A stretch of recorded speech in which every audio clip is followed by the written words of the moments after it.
wise, perhaps, but how else was he to convince the driver? Roger unsheathed his sword-stick and held it so that the blade could be seen in the light of the carriage lamp.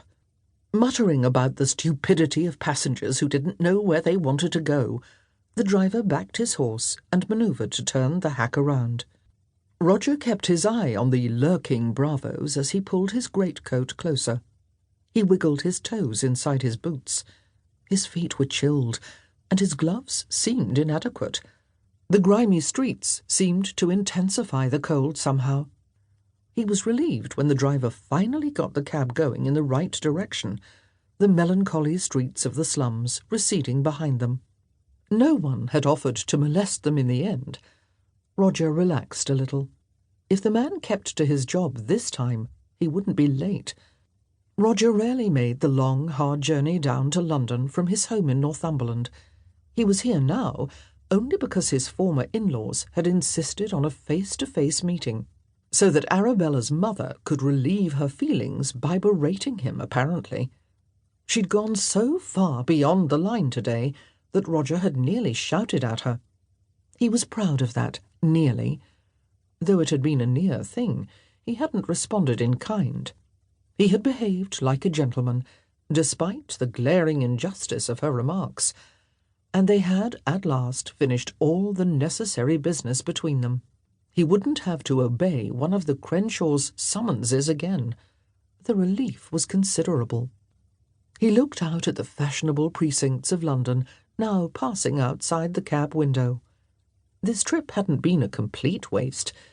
He'd been here to receive the Earl of Macklin's mysterious invitation. Roger had no idea why such an illustrious figure had asked him to dine. They weren't friends, though Roger remembered being introduced to the older man at some party or other. He did know that Macklin had been a suitor of his mother's 30 years ago, because she liked to enumerate the many desirable parties who'd pursued her when she was the reigning belle of the ton. Of course, the invitation couldn't have anything to do with that. In fact, Roger couldn't imagine why he'd been asked to share a meal with the Earl. He was quite interested to find out, though a bit worried about what he would find to say, as usual. He'd never mastered the art of light conversation. Stepping into the brightness of White's was like entering a different world. The rich wooden panelling and golden candlelight of the gentleman's retreat replaced the icy fog. There was a buzz of conversation and a clink of glasses from both sides of the entryway. Savoury smells rode the air, promising a first-rate meal.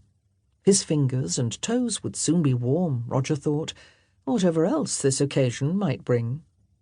Surrendering his coat, hat, stick, and gloves to a servitor, Roger followed a waiter to a private corner of the dining-room.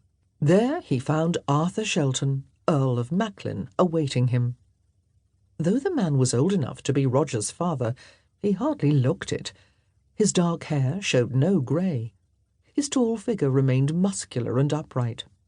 He was talking to a man with a snub-nosed face, dun brown hair, and dark eyes. Roger offered the two of them a polite bow. Lord Macklin acknowledged it with a smile. His face showed few lines, and those seemed scored by good humour. He gestured toward the snub-nosed man.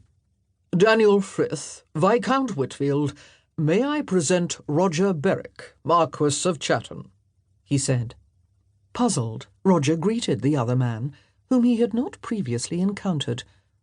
"And Peter Rathbone, Duke of Compton," added their host, looking over Roger's shoulder. Roger turned to discover a younger man behind him. This fellow couldn't be much past 20, he judged. Compton had black hair, hazel eyes, and long fingers that tapped uneasily on his flanks. He looked inexplicably uneasy. What could be the matter with him? Roger remembered that he'd been told, not long ago, that his face fell into forbidding lines when he wasn't paying any heed to his expression. The source was a young lady who had a unique talent for irritating him, and Roger had wanted to dismiss her comment out of hand. But it had come when he'd caused a small child to cry merely by looking at her. So he was concerned there might be